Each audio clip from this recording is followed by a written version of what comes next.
अल्हम्दुलिल्लाह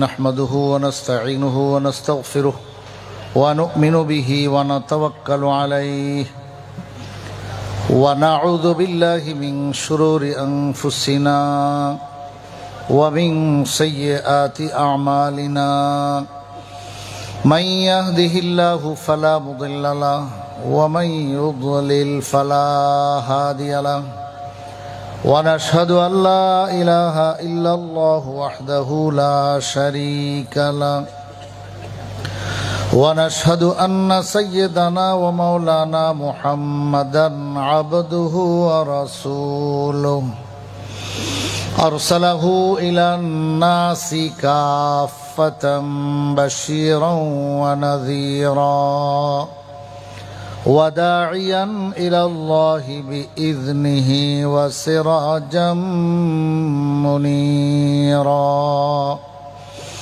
أما بعد فأعوذ بالله من الشيطان الرجيم بسم الله الرحمن الرحيم فاسألوا أهل الذكر إن كنتم لا تعلمون وقال رسول الله صلى الله عليه وسلم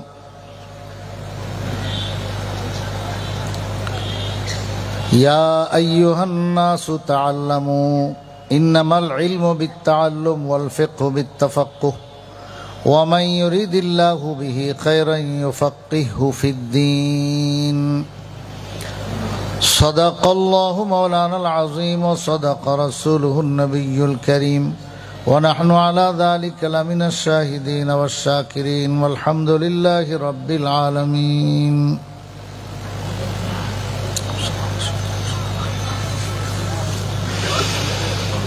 سبحانك لا علم لنا إلا ما علمتنا إنك أنت العليم الحكيم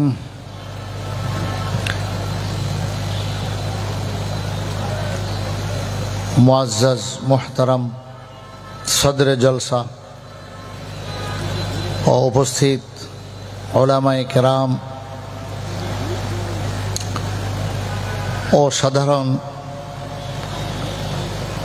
आमार मुसलमान दीनी भाई बोन भाईरा पर्दार आड़ाले जारा सुनतेছেন আল্লাহু আকবার আমাকে যে বিষয়ে একটু বলার জন্য চেষ্টা করার জন্য বলা হয়েছে সেটা হলো মাযহাব মানার প্রয়োজনীয়তা ও ইমাম আজম আবু হানিফা রাহমাতুল্লাহ আলাইহির হাদিস শাস্ত্রে অবদান। দুইটা বিষয়, দুটোটাই অনেক বিস্তৃত, অনেক বড় আলোচনা। সময় যা বলা হয়েছে একেবারেই অল্প সময়, এই দুই বিষয়ে কথা বলা অল্প সময়ের মধ্যে বড় মুশকিল। তা আমি একদম ভূমিকা ছাড়া অল্প কয়েকটা কথা অল্প সময়ের মধ্যেই বলার চেষ্টা করব। মাযহাব মানার প্রয়োজনীয়তা আমাদের আকাবের উলামায়ে দেওবন্দ যে যা বলেছেন তা তো আপন জায়গায় আছে। যিনি পাক ভারত উপমহাদেশে মাযহাবের বিরোধিতা করেছেন তার 25 বছরের অভিজ্ঞতা তিনি শেষ জীবনে প্রকাশ করে গেছেন। যার মাসিক পত্রিকা ছিল, যার নাম ছিল ইশাআতুস সুন্নাহ। ওই পত্রিকার মধ্যে তিনি বলে গেছেন 1888 ইংরেজিতে ওটা ছাপা হয়েছে। ওই রেফারেন্সে আমাদের বুজুর্গানে দিন নিজ নিজ কিতাবে অসংখ্য জায়গায় তার এই বক্তব্যটা খুব বেশি সবাই নকল করেছেন, তার ওখান থেকে সংগ্রহ করে প্রচার করেছেন। তো ওনার নাম হলো মোহাম্মদ হুসাইন বাটালভি। বাটালা পাঞ্জাবের একটি এলাকার নাম, তো ওই জন্য বাটালভি বলে, বাটালা বাসী। তো মোহাম্মদ হোসেন বাটালভি তিনি ইন্তেকাল করেছেন 1338 হিজরিতে, মানে আজ থেকে 105-6 বছর হয়ে গেছে। তো 100 বছর আগে ইন্তেকাল করেছেন। তার অভিজ্ঞতার আলোকে কি বলেছেন সেটা বলার আগে আমি তার একটা ছোট্ট ঘটনা স্মরণ করায় দিই। সাওয়ানিহে কাসিমি নামক কিতাবে আছে, উলামায়ে কেরাম অবগত আছেন, মোহাম্মদ হোসেন বাটালভি নিজে একদিন দারুল উলুম দেওবন্দে হযরত হুজ্জাতুল ইসলাম মাওলানা কাসেম নানুতবি রহমতুল্লাহ আলাইহি যখন জীবিত ছিলেন, তো ছাত্তা মসজিদে দারুল উলুমের সেই ঐতিহাসিক মসজিদ ছাত্তা মসজিদে হজরতের কামরায় এসেছেন এবং হজরতের কাছে অনুমতি চাইছেন যে আমার একটু কথা আছে। হজরত জানতে চাইছেন কি গোপনে বলবেন না ওপেন বলবেন? কয় না, একটু গোপন হইলে ভালো হয়। তো যারা ছিলেন উপস্থিত সবাইকে বের করে দিয়ে হজরত নানুতবি রহমতুল্লাহ আলাইহি তাকে নিয়ে বসছেন। তো কথোপকথনের মাঝখানে অনেক প্রশ্ন। মোহাম্মদ হোসেন বাটালভি যে জিন্দিগিভর মাযহাব বিরোধিতা করেছেন, বিশেষ করে হানাফি মাযহাবের বিরোধিতা, মাযহাব মানা যাবে না, কোরআন সুন্নাহ থাকতে মাযহাব কেন মানব, তো এই কথার উপরে হযরত হুজ্জাতুল ইসলাম মাওলানা কাসেম নানুতবি রহমতুল্লাহ আলাইহি যখন কথা শুরু করলেন, যার এলেমের গভীরতা এত বেশি ছিল যে যিনি একবার হাসতে হাসতেই বলতেছেন আমি মনে করেছি ইমাম রাজি তফসিরে কবিরের লেখক, বিশ্ববিখ্যাত মুফাসসির, মাকুলাতের ইমাম, ওনার এলেম বুঝি অনেক, এখন দেখি ওনার এলম তুল আর আরজ, দৈর্ঘ্য আর প্রস্থে তো আছে কিন্তু অমকের মধ্যে নাই। উলামায়ে কেরাম বুঝতেছেন এই জুমলা এই কত ভারী, যে ওনার এলেম আশেপাশে চলে, সামনে চলে, পিছনে চলে, কিন্তু গভীরতার মধ্যে তেমন নাই। আল্লাহু আকবার। যারা হযরত কাসেম নানুতবি রহমতুল্লাহ আলাইহির তাওয়াজু, উনি যে কতটুকু বিনয়, ওনার বিনয়ের খবর যার আছে সে বুঝবে যে এই বাক্যটা কি অর্থ বহন করে। যিনি নিজ মাথায় করে দারুল উলুম দেওবন্দের সেই রেল স্টেশন থেকে শাওয়াল মাসে যখন ছাত্র ভর্তি হওয়ার জন্য আসতেছে, নিজে তার সামানাপত্র কুলির ভেষ ধরা ছাত্রের সেই সামানাপত্র দারুল উলুমের গেট পর্যন্ত পৌঁছায় দিতেন, আর টাকা দিতে নিলে বলতেন যে তুমি আমার জন্য দোয়া করো। ওই তালেব ইলমের খবর নেই যে কার মাথায় তার সামান উঠছে। আল্লাহু আকবার। সেই নানুতবি রহমতুল্লাহ আলাইহি বলতেছেন আমি মনে করেছি ইমাম রাজি রহমতুল্লাহ আলাইহির এলেম অনেক বেশি, এখন দেখি ওনার এলেম তুল আর আরজে আছে কিন্তু অমুকে নাই, গভীরতা কম এলেমের। সেই নানুতবি রহমতুল্লাহ আলাইহির কথাবার্তা শোনার পর মোহাম্মদ হোসেন বাটালভি, লামাযহাবীদের গুরু আর সবচেয়ে বড় মুরব্বী, লামাযহাবিয়তের দাবিদার এবং প্রচারক, ধারক বাহক যাই বলেন, তিনি বলতেছেন যে হুজুর আপনার সঙ্গে দীর্ঘ আলাপ করার পর আমার কাছে একটা বড় আশ্চর্য জিনিস সামনে উদ্ঘাটন হলো। সেটা হলো আপনার মতো এত গভীর ইলমওয়ালা আপনি কিভাবে মাযহাব মানেন, মাযহাব অনুযায়ী চলেন, আমার এটা বুঝে আসে না। আপনি তো নিজেই কোরআন হাদিস বুঝেন, সেই অনুযায়ী তো আপনি নিজেই চলতে পারেন, তো আপনার তো মাযহাব মানার কোনো প্রয়োজন নাই। সাথে সাথে হযরত নানুতবি রহমতুল্লাহ আলাইহি উত্তর দিয়েছেন যে আমারও একটা বিষয় আজকে উপলব্ধি হলো যে তোমার মতন এত অগা মানুষ, এত কম বুঝুন্না মানুষ, কম ফাহাম মানুষ, আকল বুদ্ধি জ্ঞান বুদ্ধি কম, এলেম কম, তো তোমার মতো মানুষ কিভাবে মাযহাব মানা ছেড়ে দিলা এটাও আমার বুঝে আসে না। দুজনের উপরে তাজ্জুব প্রকাশ করেছে। সেই মোহাম্মদ হোসেন বাটালভি 25 বছর পর্যন্ত এই সমস্ত হাঙ্গামা করার পর, মাযহাবের বিরোধিতা করার পর নিজেই নিজের কথা বলে দিয়েছেন যে এই 25 বছরের দীর্ঘ 25 বছরের অভিজ্ঞতা আমি যেটা বুঝলাম পাইলাম যে মাযহাব ছেড়ে দেওয়া, মাযহাব মানা বাদ দিয়ে দেওয়া, এটা হলো বদ্দিন হওয়ার, দিন ছেড়ে দেওয়ার একটা বহুত বড় রাস্তা। নাউযুবিল্লাহ মিন যালিক। পরবর্তী ওলামায়ে কেরাম কত সুন্দর ভাষায় বলছেন, আল্লাহ মাজহাবিয়া কন্ত্রাতুল্লাহ দিনিয়া, যে মাযহাব মানা ছেড়ে দিলেই মানুষ এমন এক পুল আর ব্রিজের উপরে উঠলো, যেই ব্রিজের ওই পাড়ে হলো বদ্দিনী, এই ছাড়ার কিছু নাই। দিন ইসলাম থেকে সে একদম বিমুখ হয়ে যাবে, ইসলামকে সে হারায় ফেলবে। আমার একটা বাস্তব অভিজ্ঞতা এবং বাস্তব ঘটনা শুনেন। আমি ঢাকা ফরাশগঞ্জ কাঠের মার্কেটে একটানা 17 বছর ইমামতি করেছি। ইমামতি 17 বছরের শেষ দিকে একটা ঘটনা ঘটছে। প্রত্যেক রবিবার আমি তফসির করতাম কোরআনে পাকের। তো প্রতি রবিবার এই তফসিরের প্রোগ্রাম ছিল। একদিন তফসিরের মাঝে যখন আমার বয়ান শেষ হয়ে আসছে, হঠাৎ করে এক লোক মুসল্লি একদম লাফ দিয়ে উঠছে, হুজুর আমার একটা কথা। তো আমি ভাবলাম কি বিষয় না কি বিষয়ে কথা বলে। আসলে আমি এই মোহাম্মদ হোসেন বাটালবির এই 25 বছরের যে অভিজ্ঞতা, এই কথাটা শুনেছিলাম।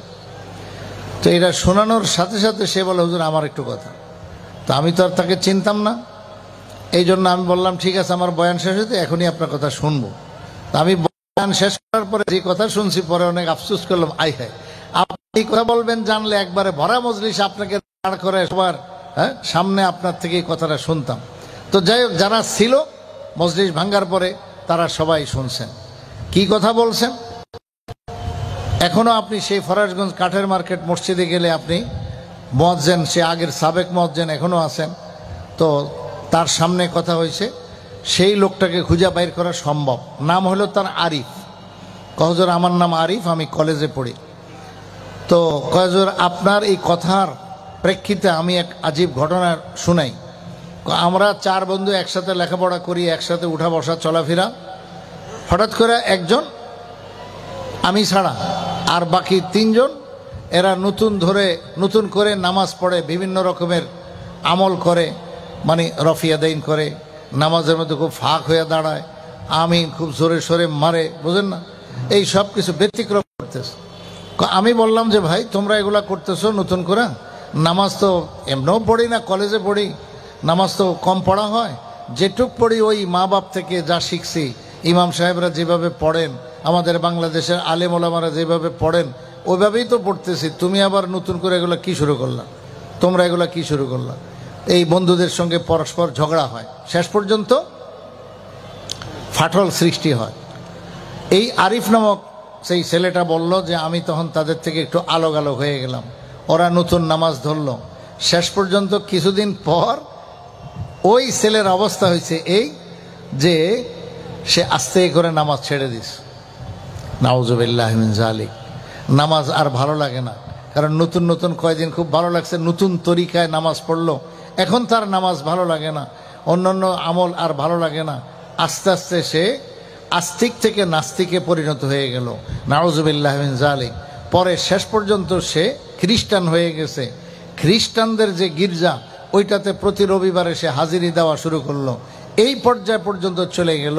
কয় মোহাম্মদ হোসেন বাটালবি 100 বছর আগে এই কথা বলে গেছে। এই কথা তো একেবারেই বাস্তব। আমার জীবন আমি দেখলাম যে মোহাম্মদ হোসেন বাটালবি বলছে যে যদি নাকি সে মাযহাব মানা ছেড়ে দেয়, শেষ পর্যন্ত সে ইহুদি হয়, নাসরানি হয়, আর লাদিন আর বদ্দিন হওয়া, এটা তো তার জন্য একদম স্বাভাবিক নরমাল কথা। তো তার মানে সে দিনের উপরে, ইসলামের উপরে অটল অবিচল থাকা সম্ভব হয় না। হুজুর আপনি যে কথা শোনাইলেন, এটা তো আমি সচক্ষে দেখলাম আমার সাথী ভাইদের মধ্যে। এই হলো তার ভয়াবহতা। এই জন্য মাযহাব বিরোধী হওয়া এটা বহুতই খারাপ, বহুতই খারাপ। এটাই মানুষকে একেবারে বদ্দিন বেদিন বানায়া ছাড়ে। আল্লাহ তাআলা আমাদেরকে হেফাজত করেন। তো মোহাম্মদ হোসেন বাটালবির এই অভিজ্ঞতা তো 25 বছর পর সে প্রকাশ করেছে। আমাদের আকাবের ওলামায়ে দেওবন্দ সব সময় একই কথা বলে যাচ্ছেন যে মাযহাব বিরোধী হয়ে গেলে সে আর ইসলামের উপরে অটল অবিচল থাকতে পারবে না। তার ঈমান ইসলাম সব ঢিলাঢালা হইতে হইতে শেষ পর্যন্ত ঈমান ইসলাম ছেড়েই দিবে। হয়তো খ্রিস্টান হবে, নাইলে ইহুদিয়ার জড়ি হবে, নাইলে কমাস কম সে ইসলামের গণ্ডির ভিতরে থাকবে না, একবারে বদজবানও হয়ে যাবে, তার জবানটা বড় ইসলাম বিরোধী হয়ে যাবে এবং শরীয়তের বাইরের সে চলে যাবে। এই জন্য এটার ভয়াবহতা অনেক মারাত্মক। কাজেই মাযহাব মানার কি প্রয়োজন এটা বুঝে ফেলছেন। সঙ্গে আরেকটি পুরানা কথা শোনাই। আল্লামা ইমাম আব্দুল্লাহ ইবনে ওয়াহাব, যিনি ইমাম মালিক রহমতুল্লাহ আলাইহির শিষ্য শাগরিদ, তিনি একটা কথা বলেছেন যে কুল্লু সাহেবে হাদিসিন লাইসা লাহু ইমামুন ফিল ফিকহে ফাহুয়া দাল্লুন। আব্দুল্লাহ ইবনে ওয়াহাব রহমতুল্লাহ আলাইহি মালিকি মাযহাবের একজন বড় ইমাম, যিনি হানাফি মাযহাবের ইমাম আবু ইউসুফ রাহিমাহুল্লাহ যে মর্যাদার লোক, ওই মর্যাদার একজন ইমাম। সেই আব্দুল্লাহ ইবনে ওয়াহাব 157 হিজরিতে ইন্তেকাল করেছেন। তিনি এই সাফ সাফ কথা বলে গেছেন, যেই হাদিস করবে কিন্তু কোনো ইমামকে ফকিহকে মানবে না, নিজেই হাদিস অনুযায়ী চলার চেষ্টা করবে, তাইলে সে পথ ভ্রষ্ট হবে। এই হলো কুল্লু সাহেবে হাদিসিন লাইসা লাহু ইমামুন ফিল ফিকহি ফাহুয়া দাল্লুন। এগুলো আজকাল একেবারে সচরাচর কিতাবে আছে, আসারুল হাদিস শরীফের নামক কিতাবে আছে। এরকমভাবে জামেউ আব্দুল্লাহ ইবনে ওয়াহাব, আব্দুল্লাহ ইবনে ওয়াহাব রহমতুল্লাহ আলাইহির আল জামে নামক কিতাব আছে, ওই কিতাবেও আছে, ছাপা কিতাব পাওয়া যায়। তো এত আগে ওনারা ভবিষ্যৎবাণী করে গেছেন। ইমাম সুফিয়ান ইবনে উয়াইনা রহমতুল্লাহ আলাইহি, উনিও 157 হিজরিতে ইন্তেকাল, একই বছর ইন্তেকাল দুইজনের। ওনার মুখ থেকেও আল্লাহ তাআলা এই কথাটা বের করেছেন। তিনিও বলেছেন যে আল হাদিস মাদিল্লাতুন ইল্লা লিল ফুকাহা ইল্লা লিল উলামা, যে হাদিস এটা অ্যাক্সিডেন্টের জায়গা, হাদিস করলে হবে না। হ্যাঁ, ফকিহদের কাছে, যারা কোরআন হাদিসের পারদর্শী বিশেষজ্ঞ, তাদের কাছ থেকে, মানে ইমামে মুজতাহিদ, বড় ইমাম যারা, ইমাম আবু হানিফা, ইমাম আবু ইউসুফ, ইমাম মুহাম্মদ, যাদেরকে হানাফি ইমাম বলেন, এই ইমাম, এরপরে ইমাম শাফি রহমতুল্লাহ আলাইহি, ইমাম মালিক রহমতুল্লাহ আলাইহি, আহমদ ইবনে হাম্বল রহমতুল্লাহ আলাইহি, এই চার মাযহাবের চার ইমাম, ইনারা যেভাবে কোরআন ও সুন্নাহ বুঝেছেন, কোরআন সুন্নাহ থেকে মাসলা মাসাইল সমাধান ওনারা বের করেছেন এবং এগুলো লিপিবদ্ধ আছে এবং এগুলো সংরক্ষিত আছে। ওইখান থেকে যদি কেউ সমাধান না খুঁজা কোরআন সুন্নাহ ডাইরেক্ট আমল করার চেষ্টা করে, উনি বলেন এটা হলো মাদিল্লাতুন, এই কোরআন সুন্নাহ থেকে সে পথভ্রষ্ট হবে, গুমরাহ হবে, সে সঠিক রাস্তা পাবে না, রাস্তায় থাকতে পারবে না। আল্লাহু আকবার। তো অনেক বড় কথা। এই জন্য কোরআন সুন্নাহ হয়তো নিজে বুঝে আমল করতে হবে। ইমাম আবু হানিফা, আবু ইউসুফ মুহাম্মদ, ইমাম শাফি, ইমাম আহমদ, ইমাম মালিক রহমতুল্লাহ আলাইহি রাহিমাহুমুল্লাহ, ইনারা কেহই আরেকজনের তাকলিদ করা লাগে নাই। ওনারা কোরআন হাদিসের ওরকম বুঝ ছিল, ওনাদের ওরকম পাকা কোরআন সুন্নাহর বুঝ ছিল।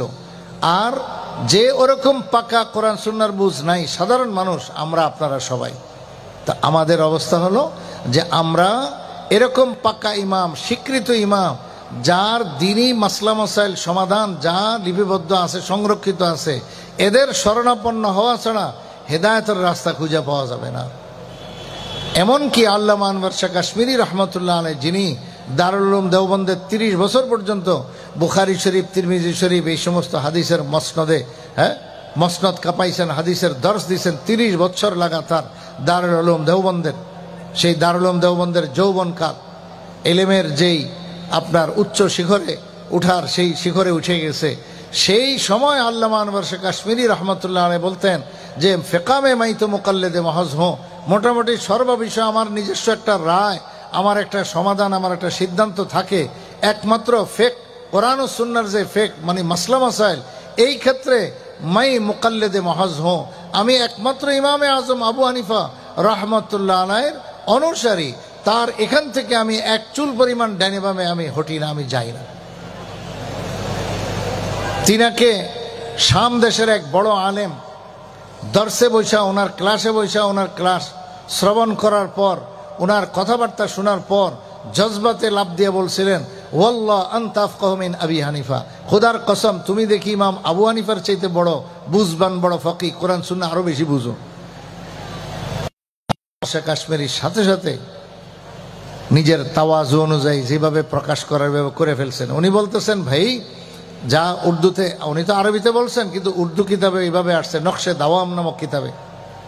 ওনার সাহেবজাদা আল্লামা আনজার শাহ কাশ্মীরি রহমতুল্লাহ আলাই সে বাবার জীবনী লিখেছেন, সে নকশে দাওয়ামে আছে। কি বলছেন যে ভাই हमारे लिए तो इमाम आजम अबू हनीफा के मदार के इज्तिहाद समझ लेना ही गनीमत है। ইমাম আজম আবু হানিফা কোন মাসালা কোন হাদিসের ভিত্তিতে কোন দলিলের ভিত্তিতে বলেছেন এটা জানতে পারাটাই আমাদের জন্য বহুত বড় গনিমত। আর তুমি কও যে আমি আবু হানিফার চাইতে বড় ফকিহ। আহা, কি বলো না বলো। ইমাম আবু হানিফা কোন মাসালা কোন দলিলের ভিত্তিতে বলেছেন এইটুক জানতে পারা এটাই ওলামায়ে কেরামের কাজ। ওইটুকুই তো আমাদের জন্য বহুত কিছু। ওইটুক বুঝতে পারলে আমরা নিজের ইতমিনান হয়ে যায়, দিল একেবারে চাইন সুকুন আরাম পায় যে আলহামদুলিল্লাহ আমার ইমাম যে মাসালা বলছেন সেই মাসালার দলিল এইভাবে কোরআনে আছে, এইভাবে হাদিসে আছে, অমুক হাদিস অমুক হাদিস। তো এইটুকুই তো আমাদের অনেক এলেম। আর আবু হানিফার চাইতে বড় ফকিহ হওয়া, কি বলো না বলো। আল্লাহ আকবার। তো যিনি এত বছর হাদিসের দর্শ দিছেন, হাদিসের এত বড় পণ্ডিত ছিলেন, এত বড় বুঝওয়ালা ছিলেন, কোরআন সুন্নাহর বুঝওয়ালা ছিলেন, তিনি তো হানাফি মাযহাব অনুযায়ী চলছেন। আকাবের ওলামায়ে দেওবন্দ সবাই আলহামদুলিল্লাহ হানাফি মাযহাবের উপরে বড় মজবুত ছিলেন। ওনাদের কোরআন সুন্নাহর বুঝ বড় পাকা থাকা সত্ত্বেও ওনারা এক চুলো হানাফি মাযহাব থেকে বের হয়ে যান নাই। ওনারা জানেন যে এই লাইন থেকে বের হওয়া মানে নিজে পথভ্রষ্ট হওয়া। ওনারা এই কাজ করেন না। এই জন্য মাযহাব মানা এটা যে কত জরুরি আমরা সহজেই বুঝি। আল্লাহু আকবার। ইমামে আজম আবু হানিফা রহমতুল্লাহ আলাইহির শাস্ত্রীয় খেদমত কি আছে, হাদিসের ময়দানে ওনার কি অবদান, ওনার কি খেদমত, ওনার কি পাণ্ডিত্য, এই বিষয়টাও অনেক বিস্তৃত।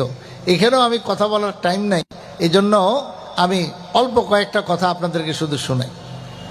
ইমামে আজম আবু হানিফা রহমতুল্লাহ আলাইহি হলেন ওই ব্যক্তি যার সমকালীন কাছাকাছি সময়ের যত বড় বড় মহা ব্যক্তিত্ব হাদিস শাস্ত্রের ছিলেন এরা অধিকাংশ ছিল ইমামে আজম আবু হানিফার শীর্ষ শাগরিদ।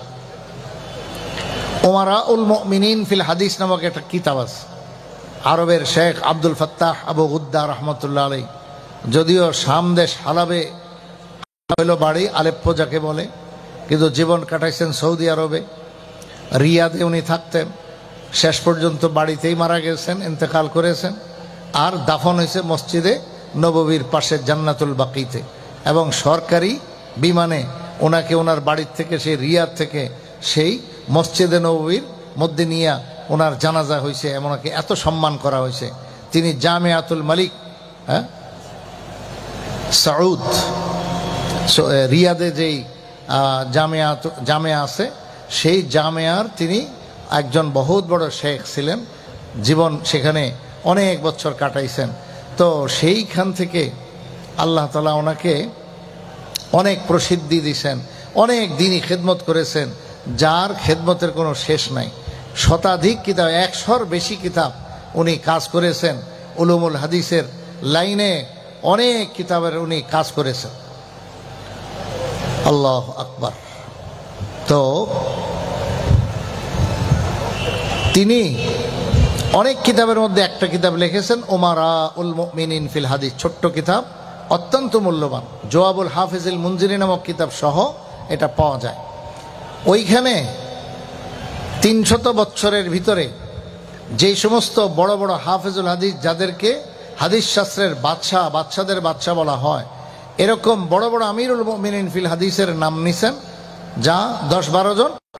এর মধ্যে মাত্র 10-12 জন, সর্বমোট রিওয়ায়াতের পরে সহ বোধহয় 24-25 জন, 2 ডজন মাত্র, 2 ডজন এই বড় মুহাদ্দিস যারা আমিরুল মুমিনিন ফিল হাদিস, হাদিস শাস্ত্রের বাদশা নামে পরিচিত হয়ে গেছেন। এর মধ্যে 300 বছর, যেটাকে বলা আসরে রিওয়ায়াত, যখন হাদ্দাসানা আখবারানা দিয়া হাদিস বয়ান করার এক সিলসিলা ছিল, সিনা রিওয়ায়াত ছিল, ওই সময় কার যেই সমস্ত আমিরুল মুমিনিন ফিল হাদিস আছে এর মধ্যে 11 জন ছিলেন। এরা সব হলো ইমামে আজম আবু হানিফার শীর্ষ শাগরিদ এবং ইমাম আজম আবু হানিফার বহুত বড় প্রশংসাকারী, বড় মাদ্দার। এই 11 জনের নাম আপনি শুনলে অবাক হবেন। এর মধ্যে ছিলেন মুহাম্মদ ইবনে ইসহাক ইমামুল মাগাজি, তিনি আবু হানিফার বহুত বড় শীর্ষ শাগরিদ ছিলেন, ওনার থেকে বহুত ইস্তেফাদা করেছেন। ইমাম ওয়াকিদি, তাও ইমামুল মাগাজি, সেই মাগাজির ইমাম ইমাম ওয়াকিদি, এই দুইজন। 3 নম্বরে ইমাম শুবা, 4 নম্বরে সুফিয়ান সাউরি, তারপরে 5 নম্বরে হাম্মাদ ইবনে সালামা, 6 নম্বরে ইমাম মালিক ইবনুল মুবারক, আব্দুল আজিজ আদ-দারাওয়ার্দি, ফজল ইবনে মুসা সিনানি, ইয়াহিয়া আল কাত্তান, আবু নুআইম আল ফজল ইবনে দুকাইন। এই 11 জন এরা আসরে রিওয়ায়াতের বড় বড় আমিরুল মুমিনিন ফিল হাদিস। এর মধ্যে অনেকে আছে ইমাম বুখারীর উস্তাদ, আর অনেক হলো দাদা উস্তাদ। এরা সব হলো ইমামে আজম আবু হানিফার কাছে শীর্ষ শাগরিদ, এবং সবাই হলেন ইমামে আজম আবু হানিফার বড় প্রশংসাকারী পদ্মা। ইনাদের কাছে ইমামে আজম আবু হানিফা একজন স্বীকৃত ইমাম, ফকি, মুজতাহিদ, কোনো সন্দেহ নাই। এর প্রত্যেকের কথা যদি আমি শুনাইতে যাই বহুত সময়ের দরকার। আমি এক একজনের নামে 1-2টা কথা শুনাই দিই। যেমন ধরেন ইমাম শুবা রহমতুল্লাহ আলাই, তিনি ইমামে আবু হানিফা রহমতুল্লাহ আলাইর সামনে হাদিস বয়ান করতেন না, যে বড় হুজুর আছে ওনার সামনে আমার হাদিস বয়ান করার সুযোগ নেই। এবং ছাত্র ওনার কাছে পড়তে আসলে উনি বলেন, বেটা লোক তো চিনুস না, আমার কাছে আসছ, আমার চাইতে বড় হুজুর, হাদিস শাস্ত্রের বাদশাদের বাদশাহ ইমাম আবু হানিফা, তার কাছে তুমি যাও। আবু কাতান আমর ইবনুল হাইসাম রহমতুল্লাহ আলাইহির ঘটনা তো একদম প্রসিদ্ধ, যে ওনার কাছে এই শুবার কাছে শিখতে আসছে। ইমাম শুবা রহমতুল্লাহ আলাইহি আমিরুল মুমিনিন ফিল হাদিস হওয়া সত্ত্বেও তিনি ছাত্রকে পাঠিয়ে দিয়েছেন ইমাম আবু হানিফার কাছে, যে এই ছাত্র হুজুর একটু চিঠি লিখে দেন। ছোট্ট করে চিরকুট লিখে দিয়েছেন যে হুজুর পত্রে আমার সালাম নেবেন, আশা করি ভালো আছেন, আমিও ভালো আছি আপনার দোয়ায়। এই ছাত্র আমর ইবনুল হাইসাম আবু কাতান, সে হাদিস শাস্ত্রের বহুত বড় একজন শৌখিন, শৌক রাখে, তো আমার কাছে হাদিস পড়তে আসছে। আমি তাকে সর্বোচ্চ জায়গায় আপনার কাছে পাঠিয়ে দিয়েছি, আপনি দয়া করে তাকে হাদিস পড়াবেন। আল্লাহু আকবার। সেই চিঠি নিয়ে যখন ইমামে আজমের কাছে গেছেন, ইমামে আজম আবু হানিফা শুবার পক্ষ থেকে চিঠি পায়া বলেন, কাইফা হুয়া, কয় যে আবু বিস্তাম মানে শুবা, তিনি কেমন আছেন। পরে উনি বলছেন মৌখিকভাবে, যা আলহামদুলিল্লাহ ভালো আছেন। কয় নি'মা হাসবুল মিসরে হুয়া, তখন তিনি বসরাতে ছিলেন। কয় যে বসরা এলাকাটা ভরপুর আছে, বালিশের যেরকম তুলা থাকলে বালিশটা ভরপুর থাকে, এটার মধ্যে মাথা দিয়ে শোয়া যায়, আরাম করা যায়। কয় যে বসরা এলাকাটা ভরপুর আছে, এলেমে ভরপুর, শুবা রহমতুল্লাহের মতো লোক ওইখানে থাকার কারণে নি'মা হাসবুল মিসরে হুয়া। এবং এই শুবাই বলেন যে হুয়া জাইয়্যিদুল হিফজে হাসান আল ফাহাম, কয় যে ওনার বুঝ, কোরআন সুন্নাহর বুঝ বড় আজীব, এবং ওনার কুওয়াতে হাফেজা বড় তেজ। এগুলো বলছেন ইমাম শুবা রহমতুল্লাহ আলাইহি। এরকম ভাবে আমিরুল মুমিনিন ফিল হাদিসদের মধ্যে যদিও প্রসিদ্ধ হয় না এই নামে, ইয়াহিয়া ইবনে মাঈন, তার নাম না বললেই না। ইয়াহিয়া ইবনে মাঈন 10 লাখ হাদিসের হাফেজ, আমি নিজ হাতে 10 লক্ষ হাদিস লিখেছি। সেই মানুষটা ইমামে আবু হানিফা রহমতুল্লাহ আলাইহির বহুত প্রশংসা করেন। উনি বলছেন কানা সিকাতান ফিল হাদিস, হাদিসের মধ্যে ইমাম আজম আবু হানিফা বহুত নির্ভরযোগ্য। এবং উনি দলিল প্রমাণ হিসেবে উল্লেখ করেছেন শুবার মতন এত তীক্ষ্ণ মেজাজের, এত কড়া মেজাজের, যে কোনো বর্ণনাকারীর সামান্য ত্রুটি পাইলেও তিনি দোষ হিসাবে ধরেন, তাকে বাদ দিয়ে দেন। শুবার মতো লোক সেই আপনার আবু হানিফার কাছে ছাত্র পাঠায় হাদিস পড়াইবার জন্য। আল্লাহু আকবার। ওয়া শুবাতু আগ কা শোলা হয়, অনেক বড় তেজ তার মেজাজের ভিতরে। তো এত বড় তেজ মেজাজের যে সামান্য ত্রুটিও ছাড় দিতে রাজি না, সেই শুবা যদি আবু হানিফাকে এত বড় মানুষ হিসেবে স্বীকৃতি দেন, হাদিস শাস্ত্রের এত বাদশা হিসেবে স্বীকৃতি দেন, তাইলে ইমাম আবু হানিফার মর্যাদা মাকাম কোথায় এটা বুঝাই যায়। হাদিস শাস্ত্রের বাদশাদের একজন সুফিয়ান সাউরি, নাম নিলাম একটু আগে। সুফিয়ান সাউরি, মিসআর ইবনে কিদাম, এরা হাদিস শাস্ত্রের বাদশা। ইনারা দুইজন কোনো হাদিস নিয়ে যখন পেশ লাগতো, সমাধানের জন্য ইমামে আপনার সেই কি বলে মিসআর ইবনে কিদামের কাছে যাইতো। সেই মিসআর ইবনে কিদাম সুফিয়ান সাউরি এবং শুবা দুইজনের সমাধান করে দিতেন, যে তোমার কথা গলত, তোমার কথা ঠিক, অথবা দুজনেরটা গলত, আমি বলে দিই সমাধান হবে এই। এরকম পর্যায়ের একজন মানুষ, যাকে বলা হয়তো মিজান, পাল্লা, অর্থাৎ উনি হলেন দাড়ি পাল্লা। শুবা এবং সুফিয়ান সাউরি আমিরুল মুমিনিন, দুইজন যে বড় শাস্ত্রীয় ব্যক্তিত্ব, তাদের দুজনের জন্য পাল্লা স্বরূপ। সেই মিসআর ইবনে কেদাম আবু হানিফা রহমতুল্লাহ আলাইহির কথা বলেন যে আমি তার সঙ্গে প্রথমে হাদিস শাস্ত্রের ময়দানে হাদিস শাস্ত্রে আমি শুরু করলাম যে উনি হাদিস পড়ে আমিও পড়ি, কয় ফা গালাবানা, উনি আমার থেকে অনেক আগে বেড়ে গেলেন, আমি মিসআর ইবনে কেদাম পিছনে রয়ে গেলাম। বুঝেন, যিনি হাদিস শাস্ত্রের বাদশাদের বাদশা, তিনি কয় আবু হানিফার লগে পাল্লা দিয়া পারলাম না, শেষ পর্যন্ত জুহুদ রাকায়েকের লাইনে ধরলাম, এই লাইনেও ফা বারা আলাইনা, আবু হানিফা অনেক আগে বেড়ে গেছেন, আমি পিছনে রয়ে গেছি। আর যখন ফেক এবং এই শাস্ত্র, ফেকার শাস্ত্র, কোরআন সুন্নাহর যে বুঝ যাকে ভেবে ফেক বলে, এই লাইন যখন আমি ধরলাম তখন তো ফাজা আমি নোমা তারাও না, আবু হানিফা যে কোন উচ্চ শিখরে আছেন এটা তোমাদের কাছে স্পষ্ট। এখানে আমার কিছু বলার নাই, তুলনা করার কিছু নাই যে আমি অনেক পিছনে, আবু হানিফা অনেক আগে।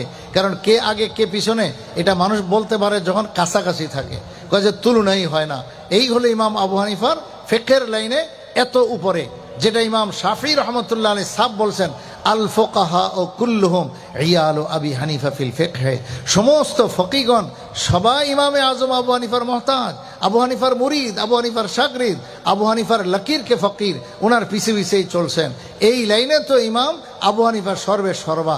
ইমাম জাহাবি রহমতুল্লাহ আলাইহি, শামসুদ্দিন আজ-জাহাবি সিয়ার ও আলামিন নুবালার লেখক, আরো কত কিতাবের লেখক, তিনি একটা আজীব কথা বলেছেন। সুয়ুতি রহমতুল্লাহ আলাইহি তারিখুল খোলাফার মধ্যে এই নসটা নকল করেছেন। উনি বলেছেন দুনিয়াতে কে কোন লাইনে এক নম্বর, তো উনি বলতে বলতে এমনকি মিথ্যার লাইনে সারা বিশ্বের মধ্যে মিথ্যুকের মধ্যে এক নম্বর মিথ্যুক কে, উনি বলছেন আবুল হাসান কাজ্জাব, এ হলো সবচেয়ে একদম শ্রেষ্ঠ মিথ্যুক। এরকমভাবে লালচার লোভের মধ্যে আসহাব আত-তাম্মা, এইরকমভাবে বলতে বলতে ভালো দিকে অনেক বলছেন, বলতে বলতে শেষ বলছেন যে কোরআন সুন্নাহ থেকে মাসলা মাসাইল বুঝার ক্ষেত্রে, যাকে এক শব্দে বলে ফিকহ, কোরআন সুন্নাহ থেকে মাসলা মাসাইল বুঝার ক্ষেত্রে একেবারে পৃথিবীর শ্রেষ্ঠ ব্যক্তিত্ব হলো ইমাম আজম আবু হানিফা রহমতুল্লাহ আলাইহি, এই কথা বলে দিয়েছেন। আল্লাহু আকবার।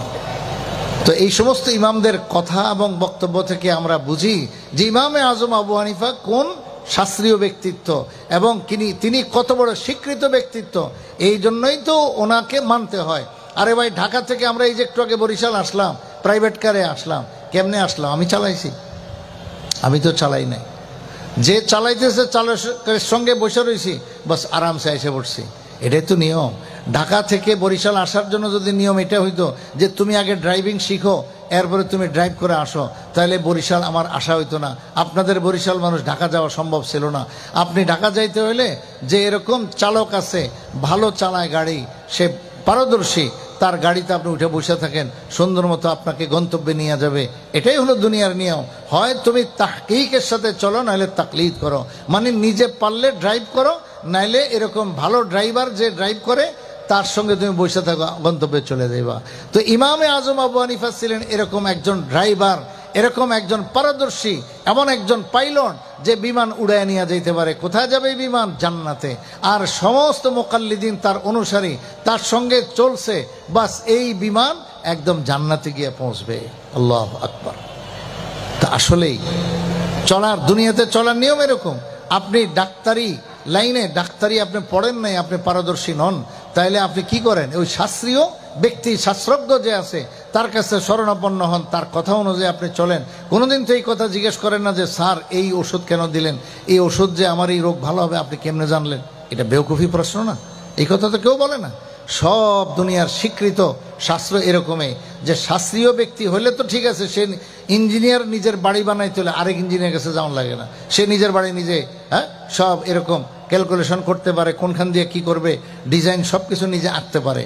কিন্তু আপনার যে ইঞ্জিনিয়ার নন, সে নিজে বাড়ি বানাইবার জন্য অবশ্যই যত বড় লোক হোক, যত টাকা পয়সাওয়ালা হোক, ইঞ্জিনিয়ার শরণাপন্ন হইতো। এটাই নিয়ম দুনিয়ার। ইমামে আজম আবু হানিফা স্বীকৃত ইমাম, তিনি মাসলা মাসাইল বুঝার ক্ষেত্রে স্বীকৃত ব্যক্তিত্ব, কাজেই তার অনুকরণ অনুসরণ যারা করেছেন এরা ঠিকই করেছেন। ইমাম মালিকের কথা শুনেন। ইমাম মালিক রহমতুল্লাহ আলাইহি সর্বদা ইমাম আজম আবু হানিফার কিতাব নিয়েই বসে থাকতেন। আব্দুল আজিজ আদ-দারাওয়ার্দী, এখানে ওনার নাম 8 নম্বরে বলেছি, উনিও আমিরুল মুমিনিন ফিল হাদিস, হাদিস শাস্ত্রের মহাপণ্ডিত। তিনি বলেন যে ইমাম আবু হানিফা রহমতুল্লাহ আলাইহি এর যে কিতাব আছে কিতাবুল আসার, এটা নিয়ে ইমাম আবু হানিফা কি বলে মালিক রহমতুল্লাহ সবসময় বসে থাকতেন। কানা মালিক ইবনে আনাস ইয়ানজুরু ফি কুতুবে আবি হানিফা ওয়া ইয়ানতাফিউ বিহা। তো আবু হানিফা রহমতুল্লাহ আলাইহির কিতাবাদি উনি পড়তেন, দেখতেন, মুশাহাদা করতেন, ওনার আপনার থেকে ইস্তেফাদা করতেন। তো ইমাম মালিক রহমতুল্লাহ আলাইহি তিনি ছিলেন এরকম। এই জন্য ইমাম আল্লামা আব্দুর রশিদ নোমানী রহমতুল্লাহ আলাইহি তিনি খুব সুন্দর কথা বলেছেন, যে ইমাম মালিক এত বড় ইমাম আমরা সবাই জানি, সেই ইমাম মালিক যখন আবু হানিফার কাছে এত নত, এত ওনার থেকে ইস্তেফাদা করেন, তো এতেই বোঝা যায় যে আবু হানিফা কোন মাকামের। সুয়ুতি রহমতুল্লাহ আলাইহি কইছে আউয়ালু মান দাওয়ানা শরিয়াতা, আউয়ালু মান দাওয়ানা ইলমা শরিয়াতা আবু হানিফা।